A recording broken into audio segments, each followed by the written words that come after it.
Mr. John. Thank you, Mr. Speaker. I rise to explain my vote. Please. Thank you, Mr. Speaker. I think it's no secret I've struggled with this bill, and from my perspective, having been in the classroom, I take a lot of these bills seriously. I have 4 kids that all attend district schools. Again, take it very seriously. I think about my kids' own teachers when voting on bills like this, and most of the teachers that I taught with and the teachers in the school that they attend, most of them are parents too. So I think about them when I'm voting on things that may negatively impact their industry. There are already quite robust laws on the books currently dealing with transparency and curriculum. The governing board, in consultation with parents, teachers, and administrators, shall develop and adopt policy to promote the involvement of parents and guardians of children enrolled in schools, the right to opt into sex education, the right to opt out of assignments pursuant to this section, the right to opt out of instruction, the right to access instructional materials. I got a laundry list of statute. The right to public review of courses of study and textbooks pursuant to section 15-721, the right to be excused from school attendance for religious purposes, policies related to parental involvement, the parent's right to inspect school district policies and curriculum, 60-day review periods, open meeting laws regarding adoption of curriculum and everything else. The laws are quite robust already regarding this. I think this bill, frankly, goes too far and puts too many extra burdens, as some of our colleagues pointed out. Unfunded mandates. Teaching is already a low-paying, thankless job.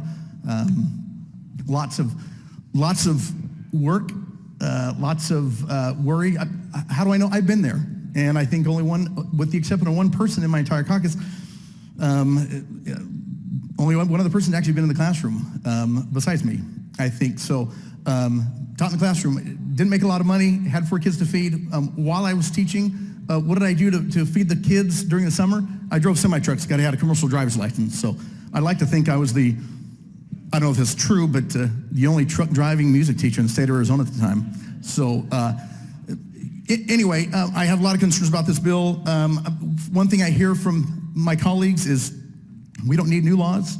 Our criminals don't obey laws, so why are we creating new laws? In fact, there are people running for office outside this chamber who have on Facebook pages that say, I came here not to make new laws. Anyway, another problem with this is statewide statute is too blunt of an object. It's not a precision instrument. When you're trying to squash the few bad actors, you end up squashing a whole bunch of people who are doing good. And I see parallels between what some particular politicians in spaces, I see parallels to what they do with police. You have one bad actor police, and there's calls to defund the police. We have a few bad actors of teachers. There's calls to upend the whole system and make their time difficult. Sorry. Oh, there's the time. So with that, Mr. Speaker, I vote no. Mr. John votes no. Ms. Martinez. Mr. Speaker, may I rise to explain my vote? Please. I was a high school substitute teacher for 3 years, and so I feel that I do have some say. I also have a son. This comes from Dindy Martinez, who's running for school board. This is something that her grandchild brought home. Activity D, lesson 18.2, on page 220, chapter 18, understanding sexuality. It starts to say, am I normal? This is a worksheet passed out to children. And the second and third I'm going to read to you, and I ask for the chamber's forgiveness for the words that I feel that I have to say. I'm reading this from a school paper. Excuse me, I'm speaking. I am reading this from a school worksheet given to a grandparent. I often daydream in class and feel myself becoming aroused. I try to stop these thoughts, but it's hard to control them. Am I normal? Also on the worksheet, my friends don't talk about it, and I wonder if I am the only one who masturbates. I sometimes feel ashamed or guilty. What do I do? am I normal? I do not require these schools in the state of Arizona to teach sexuality to my child. I need them to teach reading, writing, science, and history. Children belong to their parents, and their parents are responsible for the morality that they choose for their child, not the government. The government is not tasked to teach our children about sexuality or about morals or about coming out. That is something that is privately discussed with their parents and their family under their parents' supervision, not by a teacher who may or may not have the same faith, the same values, the same respect. That is my child. You can roll your eyes and make your faces all you want if you disagree with me. That's okay. Because at the end of the day, I'm going to vote for the parents' right to choose what their child should be learning. And with that, Mr. Speaker, I proudly, enthusiastically vote aye. Representative Martinez votes aye. Please. Representative Carter. Mr. Speaker, I rise to explain my vote. We just heard that there's only 2 of us that have classroom experience. I just wanted to correct the record that Representative Bullock has classroom experience, and I actually worked as a substitute for Coolidge Unified School District at one time as well. Thank you, Mr. Speaker. How do you vote?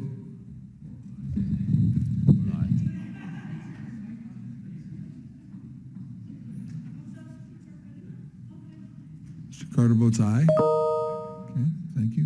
Representative Udall, Thank you, Mr. Speaker. I rise to explain my vote. please. Members, I'm both a classroom teacher and a parent of 4 children who have all attended district schools. I've been fortunate to have really good teachers in those classes, and I've had really good experiences as a teacher. During COVID, something that happened was we started having to post everything we did online so that students had access to it when they were at home. And it took some extra work initially, and it took some time to get used to it. But especially as students were quarantined and we were in and out of online school, we had to post everything online. And we all as teachers learned how to do that, from elementary all the way through high school. And so this isn't really an unknown thing to us. It's not some unknown thing that we're not sure how long it's going to take or how much it's going to take. And it does take extra work, and I think that we as a body should certainly consider offering some kind of a stipend or something for that extra work that it will take. However, as a parent, in order to exercise some of those parental rights that were spoken of, we have to know what's going on. I can't opt my child out of something that I don't know is about to happen. So if there's something controversial coming up that I feel is not appropriate for my child, I have no way of opting them out of that learning if I don't know if I don't have any way of knowing it's going to happen. And that's really what we're asking for here, is as parents, especially for conscientious parents who want to know what their children are going to learn a little bit in advance, if it's going to be a little controversial, if it's something you're worried about, that we have the option to look at it and say yes or no. Yes, I want my kid to be involved in this. Maybe I want to have a little discussion with my child in advance before they learn it in school. Maybe I just want to make sure I follow up with them afterwards to see what was talked about in the class. But as a parent, that's much easier if I have some place I can view those worksheets, that curriculum in advance, if I know that the topic is about to come up in class.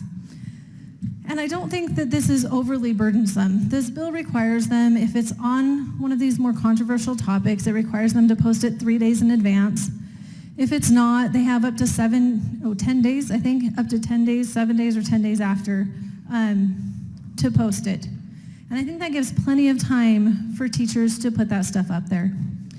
The disciplinary action on this, I think, is very generous. So if a parent finds that something was used in the class that wasn't listed, they go to the principal and they say, hey, they file a complaint. They say, hey, this wasn't posted. And the way it gets fixed is that the teacher posts it. And if that doesn't work, they go to the school board and say, hey, this teacher isn't posting everything. And the school board goes to the teacher and says, post it, and they post it. So there are several places where the way to fix this is just that they post the material, even if it's after the fact. So I don't think this is overly burdensome or overly harsh on teachers that might make a mistake or overlook something. I think that this really is in the best interest of our students and our parents so that they can know what is going on. And with that, I vote aye. Representative Udall votes aye. Representative Osborne.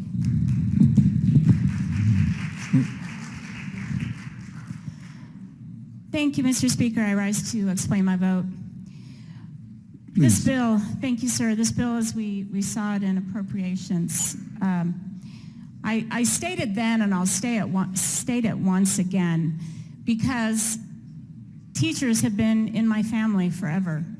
My mother was a teacher, my aunts were teachers, and I am the mother of teachers. And I do remember during COVID, my daughter who called me, who is a high school teacher, she's a head athletic trainer, and she's also the sports med teacher. She's a CTE teacher. And she was crying one day because she just didn't know what to do. They were locked out of school. She was trying to teach online. And she's like, Mom, the kids just aren't engaged. It's like talking to a blank screen. And I know how much she loves being with the kids and teaching them. And COVID at that time, I think really has lit a fire under parents. They want to be partners with their teachers, their family, their children. I'm a mother of 4, I'm a grandmother of 4. And COVID has changed a great deal of things. And I'm so thrilled that the silver lining is that families and parents are more engaged with their kids and what's going on in class. My daughter may be out until 1 in the morning with her students because of different games and sports. But I know that this highlight of putting things online is not going to be something new because of what they are already doing during COVID. But the end of it all is that we're going to help with the partnership, the transparency, and the trust with our families and our schools. And with that, I vote aye. Representative Osborne votes aye. Representative Kaiser. Point of order has been called. Who raised the point? Ms. Longden. Thank you, Mr. Speaker. I do raise my voice for a point of order, sir. In the past, if we've had teachers raising their clapping and stuff in the gallery, they would have been admonished by now. And I ask that you admonish the gallery that we don't allow these behaviors. I've heard both pro and con today, and so ordered. Thank you, sir. Please do not admonish or clap or raise your voices in the gallery. Representative Kaiser. Thank you, Mr. Speaker. I wish to explain my vote. Please. Thank you. I've only been down here 2 years, and this is one of these bills that I just shake my head at, that we even need to have a bill about this. But the reason we need to have a bill about this is because there's problems happening in schools across Arizona, and I'm so disappointed by what I see on this board. I'm so disappointed by what I see. If you don't think there's a problem in our schools, look at the board. This is a direct reflection of what's happening to parents in schools. There's not a problem, they say. Go home, they say. We gave you the thumbnail sketch of what we're talking about. You don't need to see the content. Go home. I'm so disappointed in how these votes are turning out. This is Justin and I's seatmates' bill. And in order to keep this alive and to keep discussions going, I'm voting no right now so that we can do this again. Thank you, Mr. Kaiser. Changes his vote to no. Any further votes or explanations? All right, please close the board by your votes of 28 ayes, 30 nays. You have failed to pass Senate Bill 1211.